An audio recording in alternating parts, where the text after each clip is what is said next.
సత్సంగం సత్సంగం భగవంతుని లీలలు, సాధు సత్పురుషుల గాథలు, మహాత్ముల జీవిత గాథలు,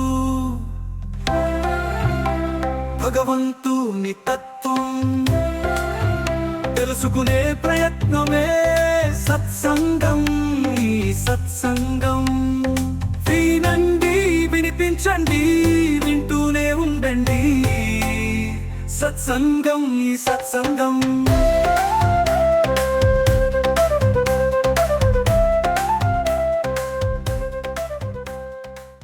నీ కష్టార్జితంతో బ్రతుకు.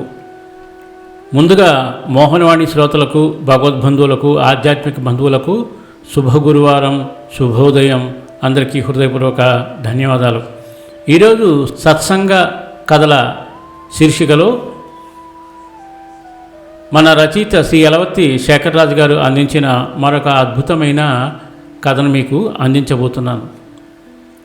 ఒక గ్రామంలో ఒకరికి చాలా రోజుల తర్వాత ఒకే ఒక కొడుకు కలిగాడు.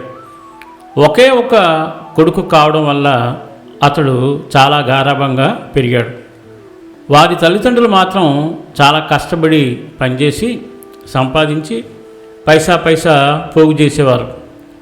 యుక్త వయసు వచ్చినా కూడా అతడు ఏమీ చేయకుండా బజార్లో తిరిగి సమయానికి మాత్రం ఇంటికి వచ్చి భోజనం చేసేవాడు. కానీ వారి తల్లిదండ్రులు అతనిని ఏమీ అనేవారు కాదు. ఒకరోజు అతని తల్లి అన్నీ వేడివేడిగా వండి భోజనం ప్లేట్లో వడ్డించి కొడుకు భోజనానికి కూర్చున్నాక మాత్రం చద్దన్నం తిను అన్నది. కానీ పదార్థాలు మాత్రం వేడిగానే ఉండేవి. ప్రతిరోజు ఆమె ఇలాగే అనేది. అతడికి ఏమీ అర్థమయ్యేది కాదు. కానీ అదేమీ పట్టించుకోకుండా భోజనం చేసి వెళ్ళిపోయేవాడు. కొద్ది రోజులకి అతడికి వివాహం జరిగింది. కానీ అతనిలో ఏమాత్రము మార్పు రాలేదు. ముందులాగే రోజంతా వీధుల్లో గడిపి ఏమీ పని చేయకుండా భోజన సమయానికి మాత్రం ఇంటికి వచ్చేవాడు. తల్లి మాత్రం ఎప్పటిలాగే వేడివేడి పదార్థాలు వడ్డించి చద్దన్నం తిను అనేది.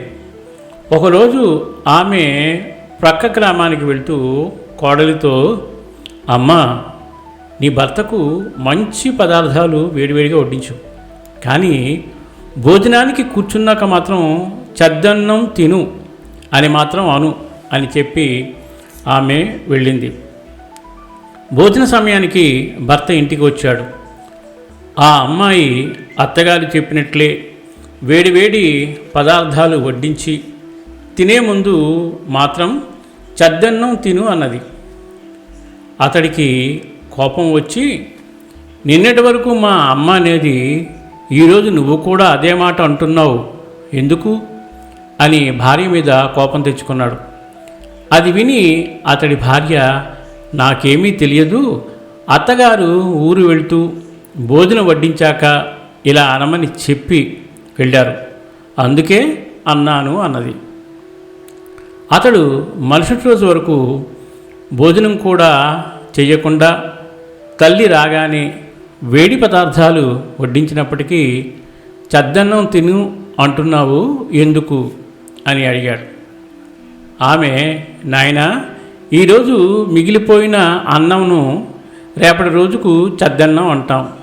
అలాగే నువ్వు కూడా నీవు సంపాదించిన దానితో కాకుండా ఎప్పుడో మీ తండ్రి సంపాదించినది తింటున్నావు అంటే అది కూడా చద్దితో సమానం కదా, అందుకే అలాగా అన్నాను, దీనిలో తప్పే ఉంది అని సమాధానమిచ్చింది. అంతటితో అతడికి కనువిప్పు కలిగి ఆ రోజు నుండి సరదాగా తిరిగి రాకుండా ఏదో ఒక పని చేసి డబ్బు సంపాదించి ఇచ్చేవాడు.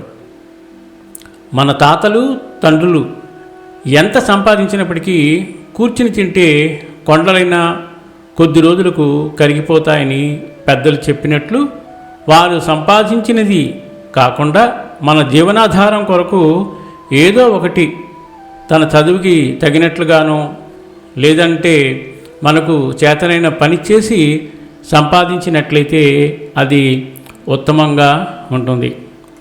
చాలా మోటివేషనల్ స్టోరీ. ఈ రోజుల్లో పిల్లలకి ఈ రకంగా చెప్తేనే వాళ్ళకి ఇన్స్పిరేషన్ వస్తుంది.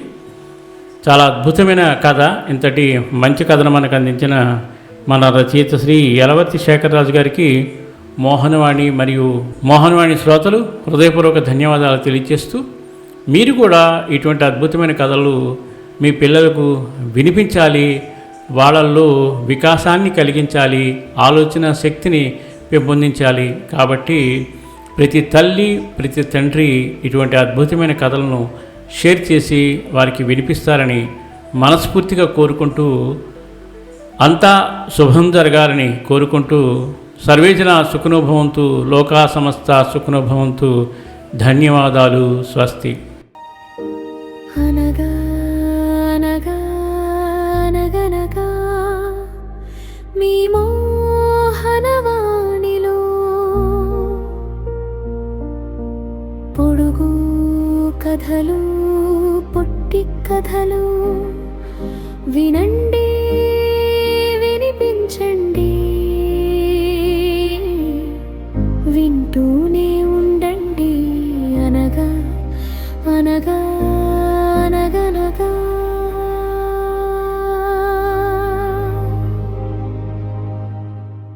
తిరుమల వైభవం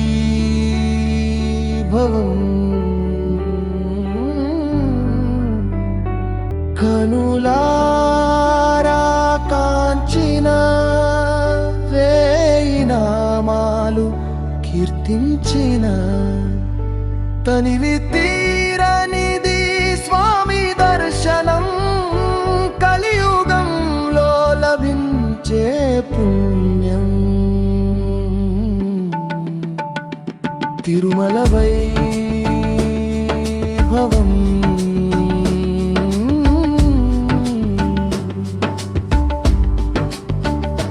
తిరుమల వైభవం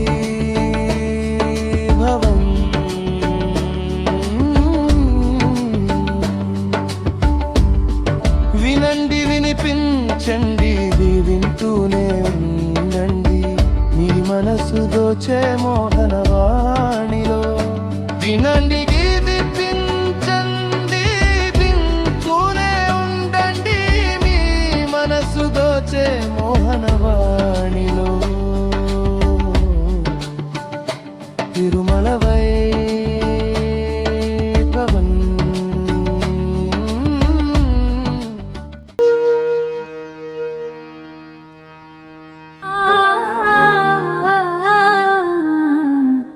మోహన